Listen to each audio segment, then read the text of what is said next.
السلام عليكم ورحمة الله وبركاته. وأجانا لكين مام شرف ودلة سلوات مركز دونو دفيدك جوتين ولا عليك قالي إيه ما أنتو حايدي هايا قصة عجائب بدن أكون عضي هو يسوع ماليات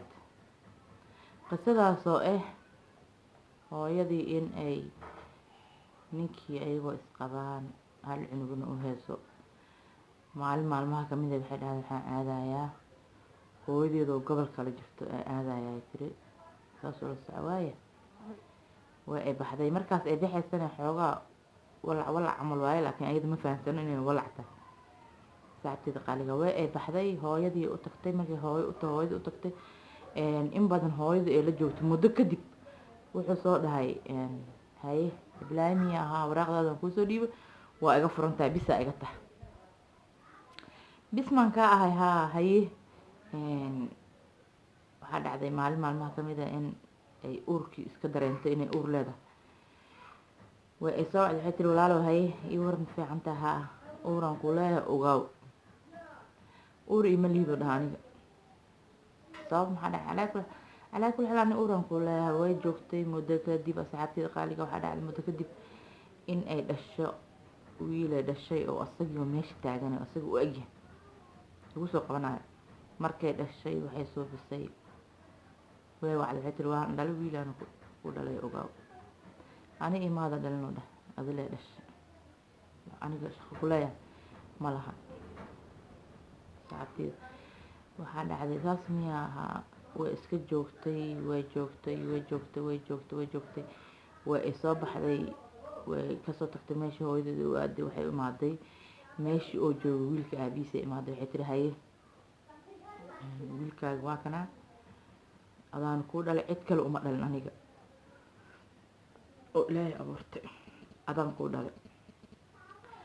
saas miyaa anima ay dhashay haa haddaba anima dhalin cunugaa waxay tiri maantay waa maalin ilaahay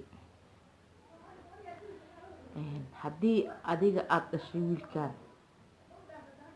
oo adiga aada inkiraysid ilaahay waxaan ka baryayaa awlaada asaga ahayn awlaad dambe inaad ilaahay kaa keenin aan ilaahay ka baryayaa haddii anigani oo adiga aadan dhalin cunugan oo meel kale aan ka keenin ilaahay waxaan ka baryayaa asaga maahan inaan cunug kale aan dhalin meeshii dhaar lagu maray labadooda ay isku dhaariyeen dhaar kadib waxaa dhacday saacadteeda cunugii wuu koro wuu weynaaday cunugii nin weyn oo barbaar noqday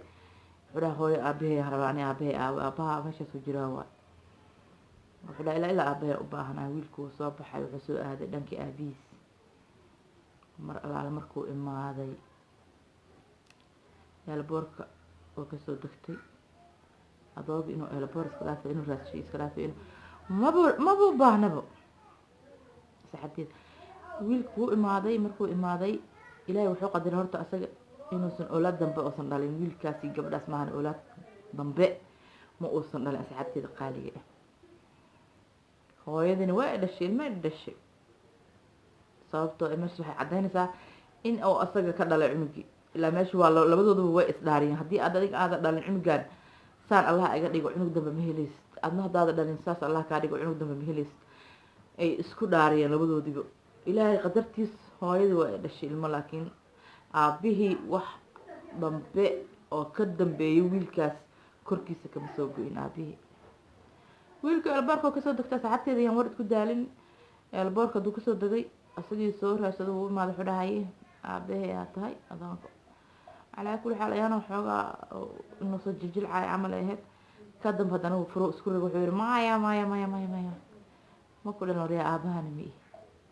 socodad u celiyo xunkaa asxaabteedii waa arrin la yaab leh aabihii ilaa hadda dibadda waa aadaa meel kasto wax walba dambe cunug ma uusan dhalin asxaabteeda qaaliga ahaa walaalahey waxaan ka codsanayaa raggeena soomaaliyeed in aysan ku inkirin hooyooyinka awlaadooda oo maanta haddii aada dhashay awlaadaada oo ag tahay in aada ka dhashay hooyadaas yaa aadan ku inkirin walaalaheyga qaaliga taasaan iska codsanayaa sababtoo ah ma fiicno cunugina uma fiicno hooyadina uma fiicno in adigoo ka dhashay aad tiraadid kaama dhalin aniga oo miinka ka codsatid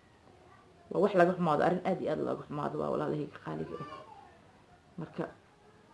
waxaan ku codsanayaa in lagu inkirin hooyooyinka Soomaaliyeed ilmaha aan lagu inkirin